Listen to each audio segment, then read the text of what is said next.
It's that time of year again. The Aviv barley is ready in the land of Israel. Or is it? Because you have this barley searcher over here saying, yes, the Aviv barley is ready, and you have this barley search team over here saying, no, it's not ready yet.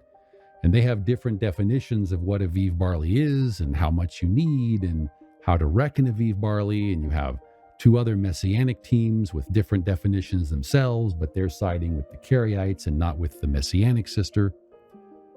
So how can you know what to do? Well, if you're like a lot of people, you look for someone with a good reputation. And so you see out there's a very well-respected barley search team called Devorah's Date Tree that bills themselves as the most reliable and respected new moon and Aviv barley reports from the land of Israel. And you think, well, that sounds good, because after all, the majority can't possibly be wrong, can they? Oh, yes, they can. And in this video, we're going to show you why we won't use Devorah's Date Tree for the Aviv barley. And along the way, we're going to talk about why it's so important and how not to break Deuteronomy chapter 16 and verse 9.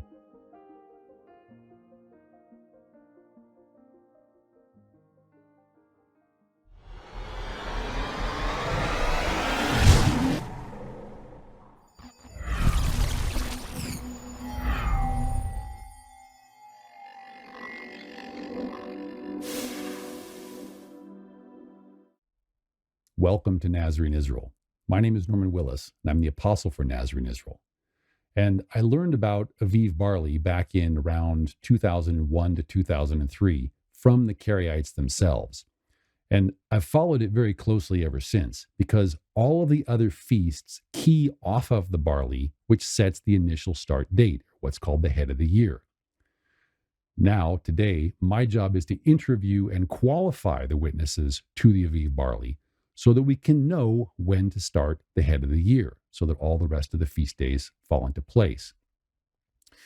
And if you are new to the Aviv barley, I can recommend a video called Aviv Barley Simplified. It's on the Nazarene Israel YouTube channel, and we also have the transcripts available at nazareneisrael.org.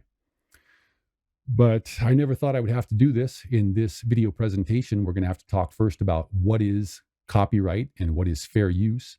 According to Baylor University, fair use allows for limited use of copyrighted material without permission from the copyright holder for purposes such as criticism, parody, which we're going to try to avoid, but that's kind of hard given the subject, news reporting, research and scholarship, which is always a focus, and teaching, which is the main purpose of our video here today. So what you're going to find is that there are some real differences between the two main witnesses to the barley who live in the land of Israel. There's other teams that come in from outside, but they both key off of these two main witnesses who live in the land of Israel. One of them is you might call her a believer in Messiah. Her name is Becca Bitterman. And the other is a Karaite by the name of Devorah Gordon. She runs a Karaite barley search service called Devorah's Date Tree. Now, she emphasizes that she's not a representative for the Karaites, and it's allegedly an interfaith group. However, they use the Karaite theology. And because of this, we need to talk about what's called observer bias, because observer bias, it's something that we all have, and it's something that we all would like to believe that we don't have. But if you've ever fallen in love with someone, you know that you become kind of blind to their faults, and you only tend to see the things that you want to see, and you tend not to see the things that you don't want to see. That's observer bias. Or if you've ever looked for a house or an apartment to rent, you've always looked right past those signs because there's all kinds of information out there. But now that you're looking for a house, now that you're looking for an apartment, you see the signs just about everywhere. And that's what observer bias is. So observer bias is defined as when the observer's beliefs and expectations subconsciously influence their inspection results. That means that when you're looking for something different, you're going to find something different. If you're looking for something else, you're going to find something else. Now, I would like to emphasize we have absolutely no issue whatsoever with Devorah's Date Tree's new moon reports. In fact, we send them a small amount of money each month to help them with their results, with their search. So it's not the new moons that are at issue. However, we have some serious issues with their Aviv Barley reports for reasons we're going to cover in this video. And the primary root of the problem is that since Devorah Gordon is a Karaite, she follows the Karaite theology, which has a completely different definition of what Aviv Barley is. And there's a real problem with that. You might think, well, the new moon is the new moon and the barley is the barley, so there's no problem there. But when we take a look at Matthew chapter 16 and verse 6, Yeshua warns us. He says, "Take heed and beware of the leaven," referring to the false doctrine of the Pharisees and the Sadducees. And that's referring to our Orthodox Jewish brethren and our Karaite Jewish brethren. And the reason why is if you have a different doctrine, if you have a different theology, you're going to be looking for something else. And because you're looking for something else, you're going to find something else. And if you're reporting something like Aviv Barley and you're looking for something else as Aviv Barley, you're going to report something else as Aviv Barley. And that's basically the problem that we have here. So just a quick recap. We cover this in the video Aviv Barley Simplified. Nazarene Israel's doctrine is that we want to bring the very first sheaf of Aviv barley. And we define Aviv barley as medium dough barley. And the reason we do that, if you take a look at the Strong's definition for the word Aviv, it refers to barley that is still tender, green, and young. However, we also know that it has to be advanced enough that it is edible, according to Leviticus 2:14. We also know that we have to be able to grind it into flour so that we can put oil and frankincense on it, according to Leviticus 2 and verse 15. We also see according to the pattern in John chapter 12 and verse 24. It needs to be viable as seed. We cover all this in the video Aviv Barley Simplified. And one of the most important things, we know that everything in the Torah is symbolic of Yeshua. And we know that Yeshua was the wave sheaf, and he was offered alone ahead of the harvest. First, Yeshua was offered, and then we see later in Revelation, that's when the harvests come. So first comes the wave sheaf, then come the main harvests. Okay. Now let's take a look at the Karaite doctrine. It's very different. The Karaite doctrine, they have a doctrine of waiting until most of the fields are ripe for the harvest. In fact, Devorah Gordon of Devorah's Date Tree, she's got a published study she calls Harvestable Fields Are Required by Yom Hanafat HaOmer, meaning harvestable fields, you have to have them by the day of the wave sheaf offering, meaning a lot of the harvest must be ready or you cannot declare the wave sheaf offering. But notice how different that is. Instead of looking for barley that's tender, green, and young, they're looking for barley that's harvest ready. And what we're going to see is that the Karaite theology requires regularly violating Deuteronomy chapter 16 and verse 9, as they violate it this year. We're going to see that in this video. And if we're willing to take a look at it, if we have eyes to see, we're going to see that it's also symbolic of the anti-Messiah, because the Karaite doctrine is that first you bring in the harvest, then you bring a sheaf of that harvest as the wave sheaf. So that's not what we see in Scripture. In Scripture, we see first Yeshua was offered as the wave sheaf, then later comes the harvest.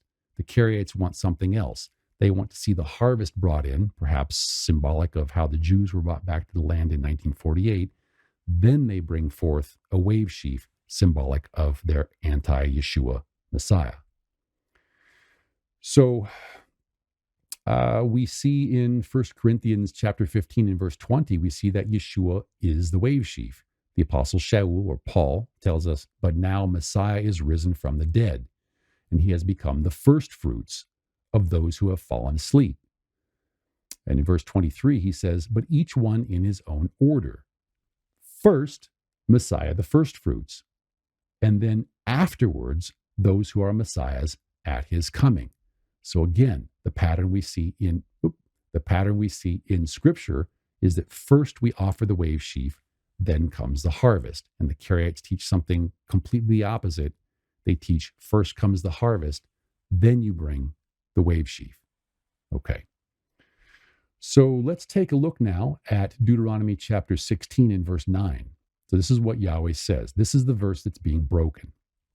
So Deuteronomy 16 and verse 9 says, Yahweh says, you shall count 7 weeks for yourself.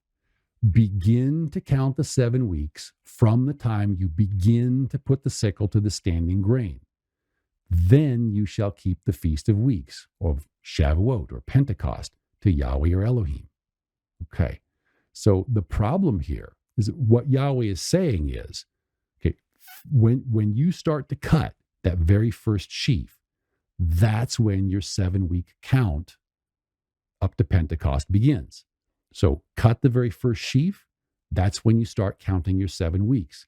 You start counting your 7 weeks when you cut that very first sheaf. And the Karaites say, no, you don't have to do it that way. That's not how that works. The Karaites have a different doctrine that we believe violates Deuteronomy chapter 16 and verse 9.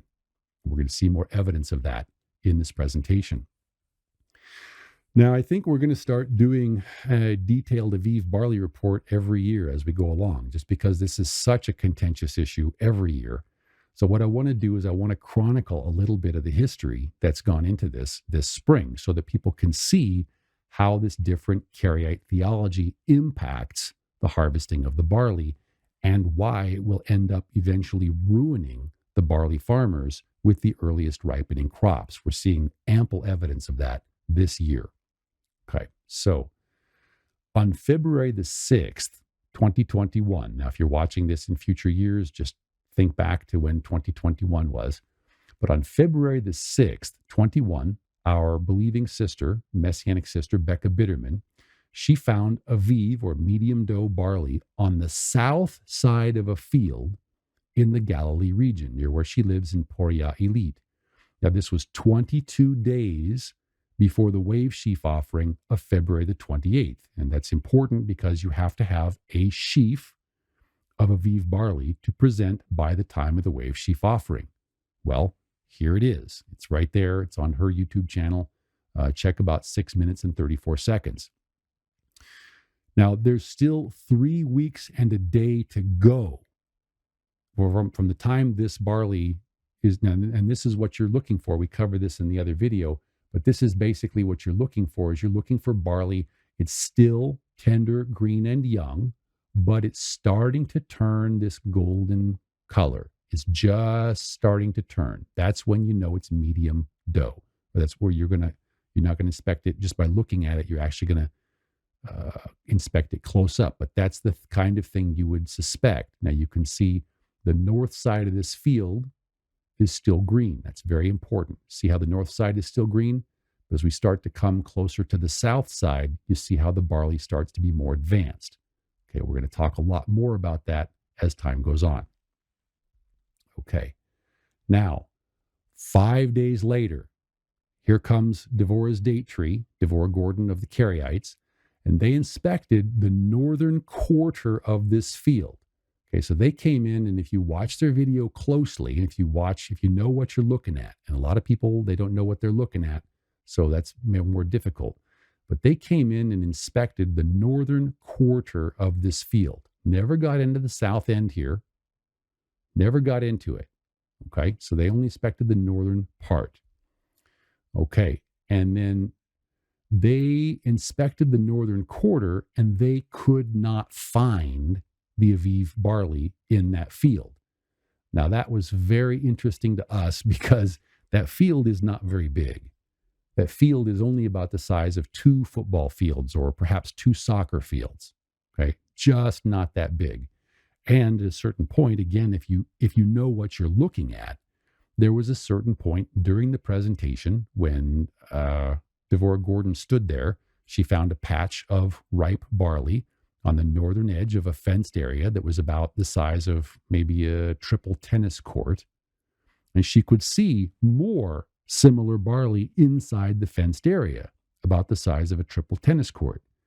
And then on the far side, she could see even more advanced barley, which again is this barley that we're mentioning right here. So you can see actually, this is one of the stakes that was later the fence that was put up. So this is where the Aviv barley was, on the south side of that fence. Well, it's just amazing to me. I was flabbergasted. So she published her report. She said that there was no Aviv barley found, that they did not find Aviv barley in that field. Okay, so what happened? Now, Sister Becca Bitterman contacted me through Facebook Messenger or whatever it was, and she was very upset. She felt that there was a purposeful misrepresentation of the condition of the barley in that field.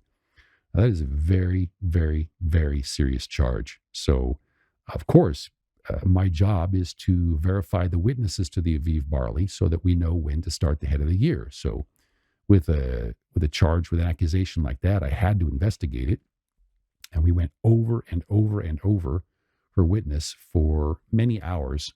I'm not sure exactly how many hours we spent, but we spent perhaps, 4 hours that day going through her barley witness. And I was convinced. To me, I don't see how you could miss. Well, we'll see as we go further along here. I don't see how anyone could go into that field with a desire to find Aviv barley and not find it, because the field is only about 2 football fields in size or 2 soccer fields in size. It's just not that big. It just really is not. So we published a report, and we thought to title it, "Was the Karaite Barley Report Impartial?" And we published it on YouTube, and Devorah Gordon, of course, she complained. She asked us to take it down. So we took it down, and we republished on YouTube a different video called "Talking About the Aviv Barley with Sister Becca Bitterman." And that video, I believe, is still up there. We also posted an open letter to Devorah's date tree about her request that we take our earlier video down.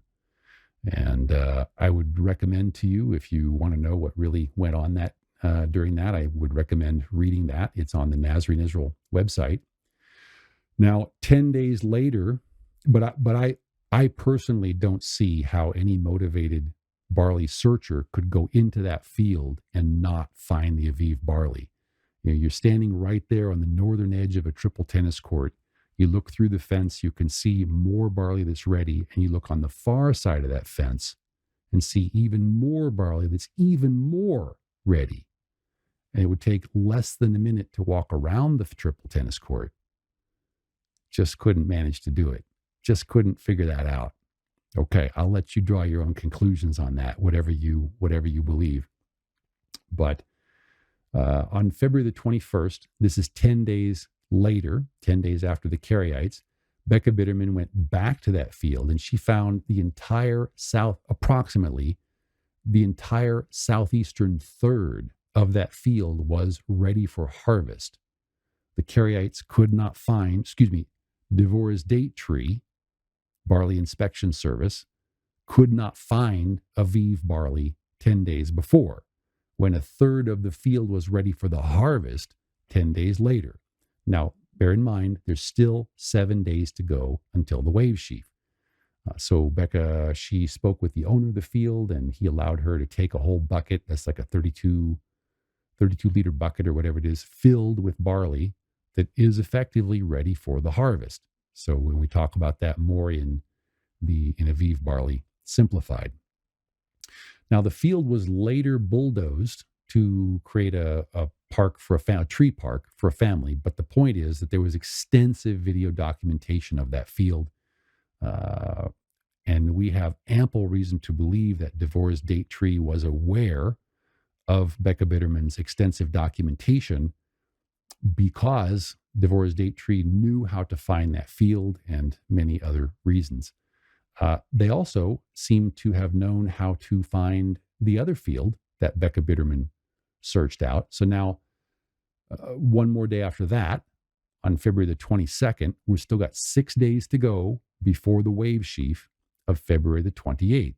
So Becca Bitterman and her partner, Cindy, they go down to the area of Raiim near the Gaza Strip. You can see it there on the map. And they found what would have been an omer's worth of barley had it been fenced, meaning in ancient times, if the animals ended up getting in there and they ate the heads off of a lot of it, and then they also did what's called wallering, which is where they basically turn around in a circle to make a nice soft place to lay down.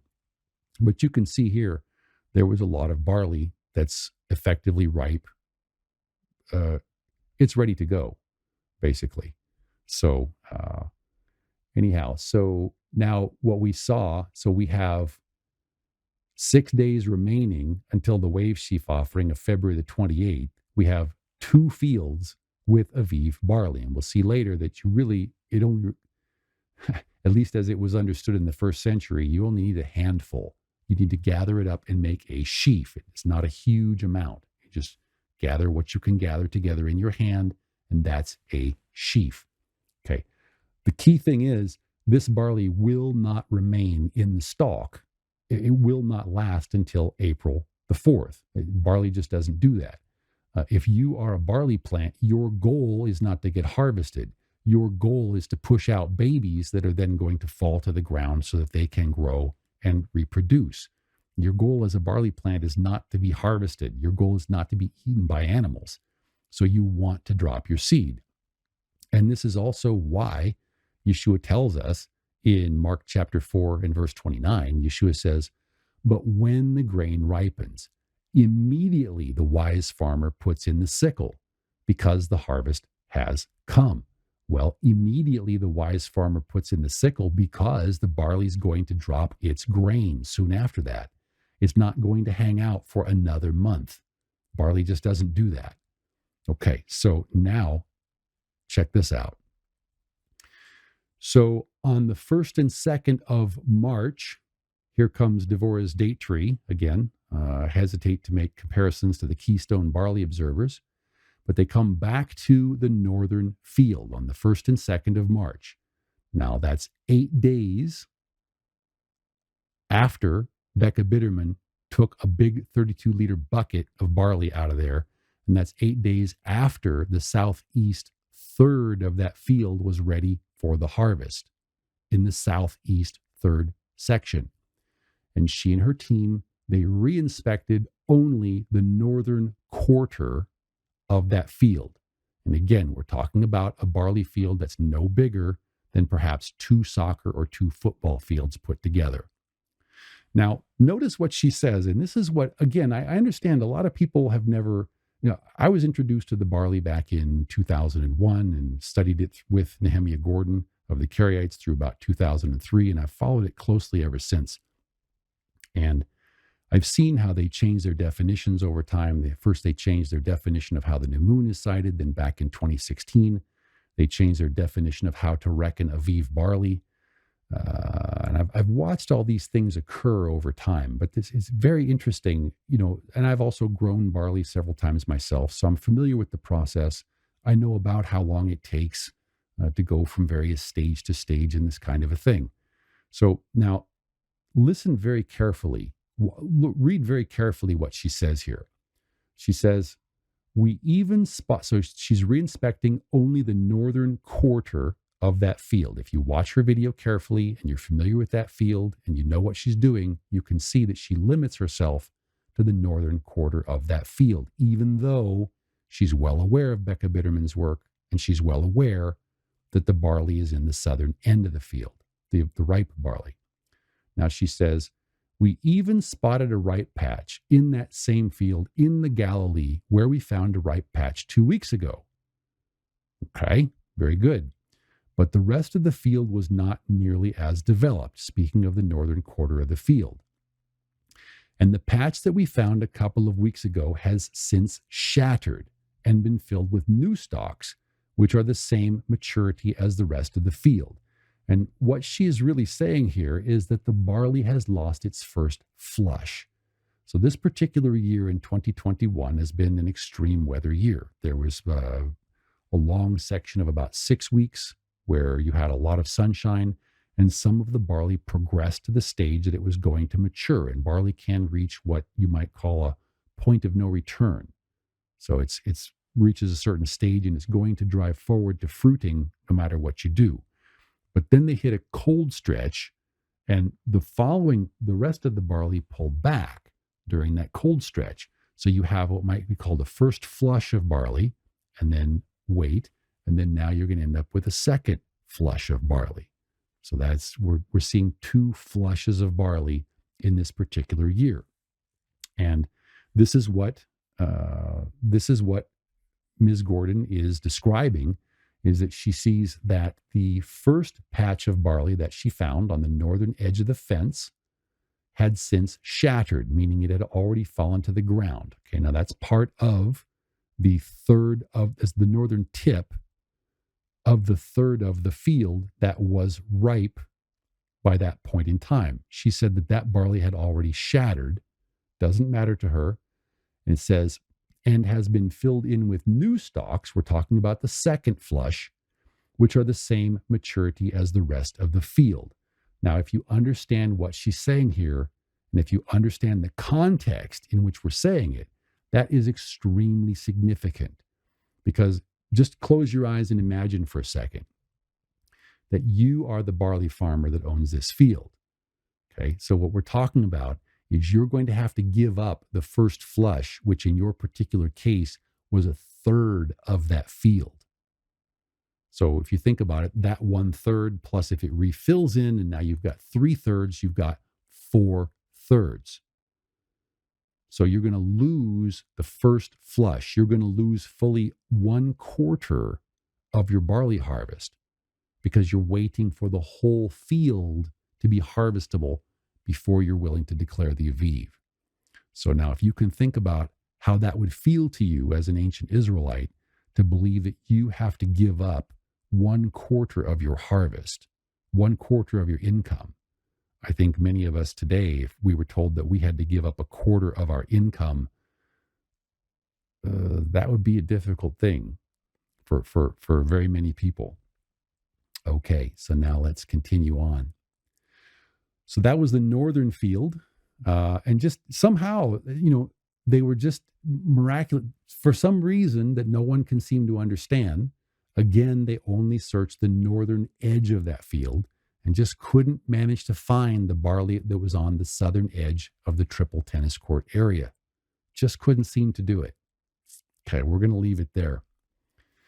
So now Devorah's date tree comes south to Raiim. Happens to be the same place where Becca Bitterman also searched. So Devorah's date tree seems to know how to find the fields that Becca Bitterman is searching. So she comes there on March 1st and 2nd. Now, if you were not... so even though we've got fair use of copyright, if you watch Devorah Gordon's video or right around the 58-minute mark, it's particularly 58:30, notice that she can't find... What happens with barley is the barley grows up, and at first it stands tall, and then it develops seed in the head, and as the head gets heavier, basically the barley plant starts to fall over. So if you don't harvest it in its time, Yeshua says to immediately put in the sickle. But if you don't do that, the barley plant will start to fall over because the head gets heavy, so it falls over. Okay, well, this is exactly what happened in that field. Is this barley, if you don't harvest it at the right time, it starts to fall over. And then the other green growth, second flush, starts to grow up through it. So, it's amazing when you watch what's going on in the video and you can see the first flush has all fallen down and it's laying flat. And the green flush is growing up through it. And when Ms. Gordon comes through and she's testing the barley, she doesn't see this first flush. Maybe, possibly, perhaps, could that be because of observer bias? So perhaps is she looking for a completely harvestable field? And because the field is not completely harvestable, she's not seeing the condition of the first flush. She's only noticing the condition of the second flush that is still green and immature. So I invite you to check her video out like that. So we'll just leave it there. And we'll leave it there with the talk about observer bias, because she's looking for harvestable fields to be required by Yom Hanafat HaOmer. So she's coming the day or two after the wave sheaf offering on February the 28th. Okay. Now, she answers certain questions. It's very interesting because when we've written to them several times, very big difference to me. So in the priesthood, my job, like I said, is to qualify the witnesses to the Aviv Barley so that we can know when to start the head of the year, because all the rest of the feasts are going to key off of that. So Sister Bitterman has been extremely helpful. She's shared photos and videos, and she's talked with us. We've met for hours. She even helped us to refine our definition of Aviv barley. We were thinking it was soft dough, but now we understand that it has to be medium dough for reasons we mentioned in Aviv Barley Simplified. We get no response from Devorah's date tree. We can write to them and they won't respond to us directly, but sometimes they'll say things in their posts that seem to have something to do with the emails that we write to them. It's very interesting how that happens. And so she says, now notice, and she says this several times in several different publications. She says also, it has always been understood that there was no prohibition against the farmers harvesting when needed. She says they only needed to wait until Yom Hanafat HaOmer, or the day of the wave sheaf offering, before eating of the produce. Now, what she really means to say is that they can break Deuteronomy 16 and verse 9, no problem. So what she's really saying here is she's saying, okay, no, you don't have to start the Omer count when you begin to put the sickle to the standing grain. That's not important. You can go ahead, if you have some barley that comes ripe early, you just go ahead and harvest that barley and put it off to one side. She says that in one of her publications. And the Omer count doesn't begin. Okay, you just, whatever you need to do. So you go ahead and harvest your barley and just don't eat of it until the day of the wave sheaf offering. And it's always been that way. She says it's always been understood that. So she says, it's always been understood that there was no prohibition against the farmers harvesting their barley when needed. Okay, so my question to Ms. Gordon, if she will respond in a civil manner, is what then does Yahweh our Elohim mean? What does our King mean when he says, begin to count the 7 weeks from the time you begin to put the sickle to the standing grain? Now, if that's not a prohibition against harvesting your barley ahead of the start of the count, I don't know what is. Okay?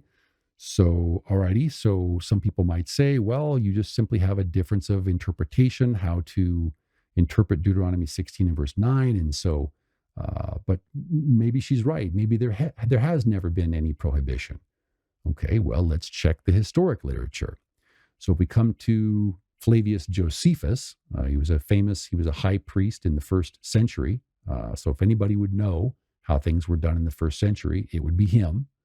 In his book, Antiquities of the Jews, book 3, chapter 10, and verse 5. He's talking about the wave sheaf offering. And he says, they offer the first fruits of their barley, and that in the following manner. He says they take a handful of the ears, okay, so not a huge amount, and dry them, which means that it has to be green to start with, okay, because it has to be dried.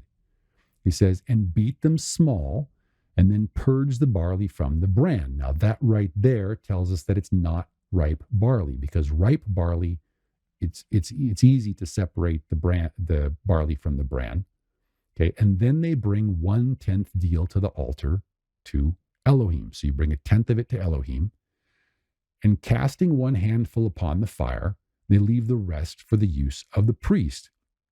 And after this, it is that they may publicly or privately reap their harvest.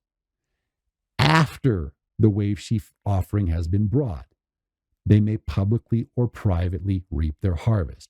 That's how things were done in the first century in Josephus's day.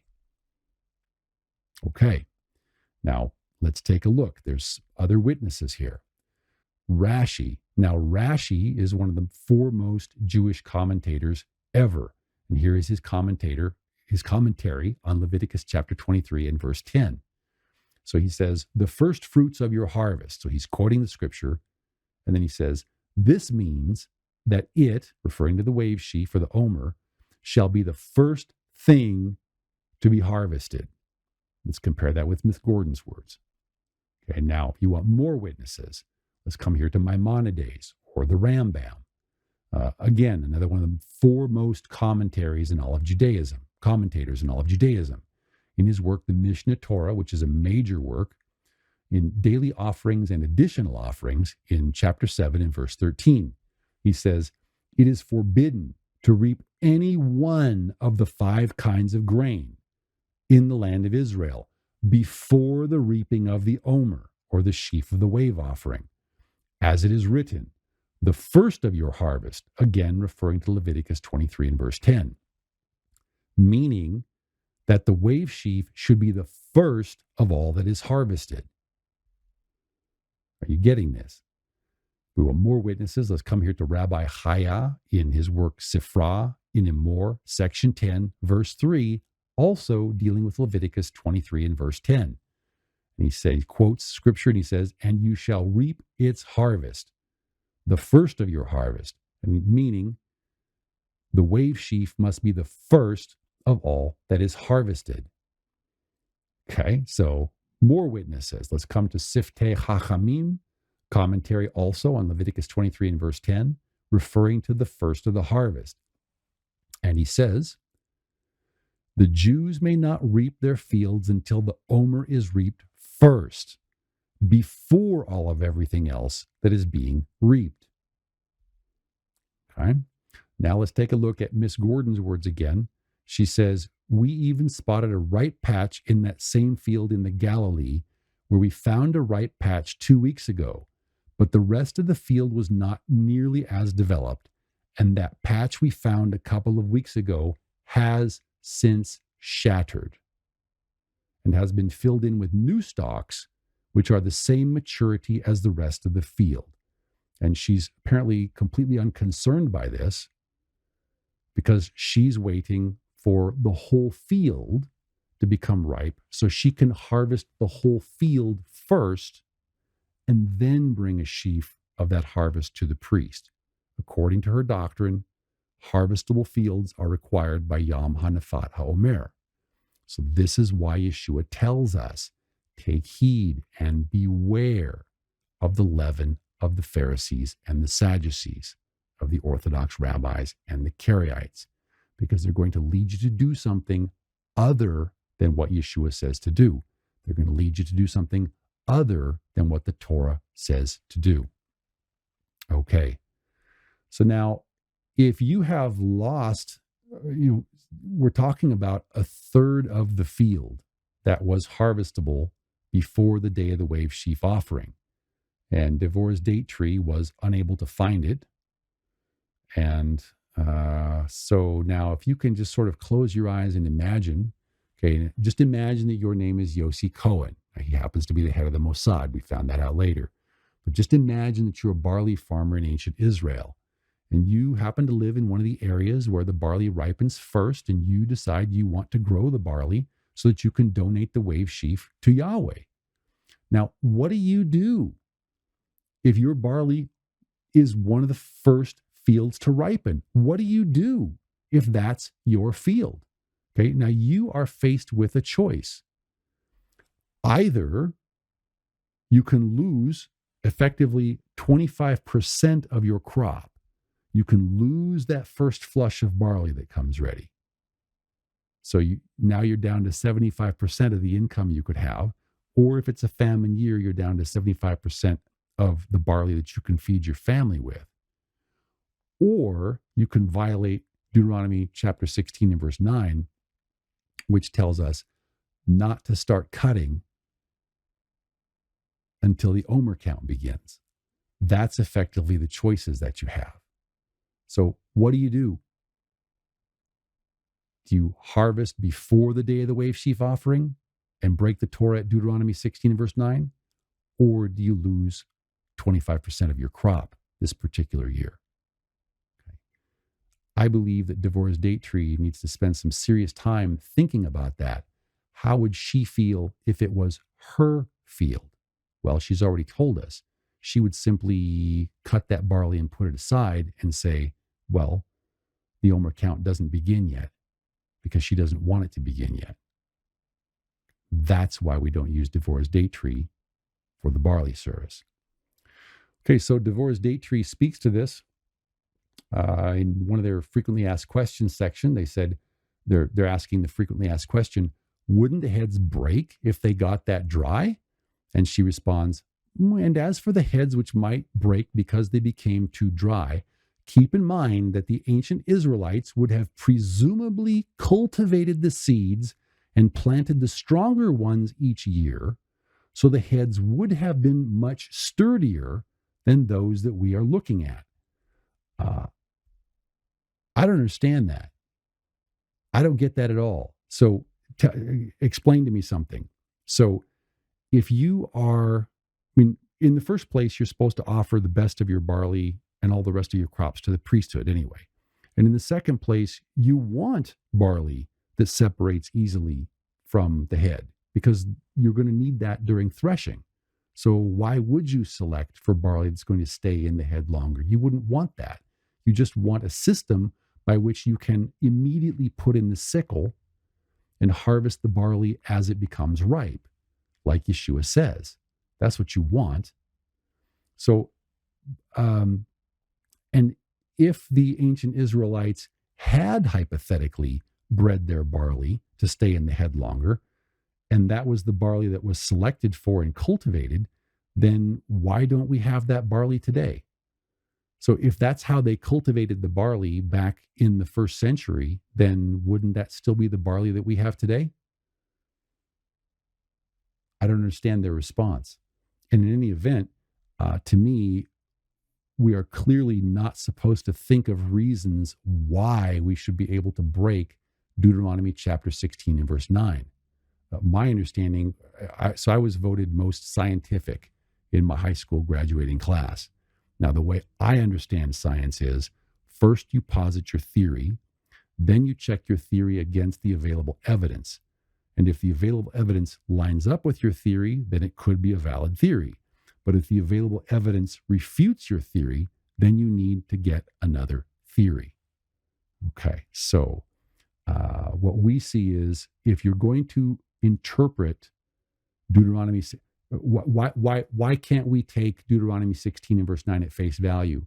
Why can't we take Yahweh's words for what it says? That's what we don't understand in Nazarene Israel.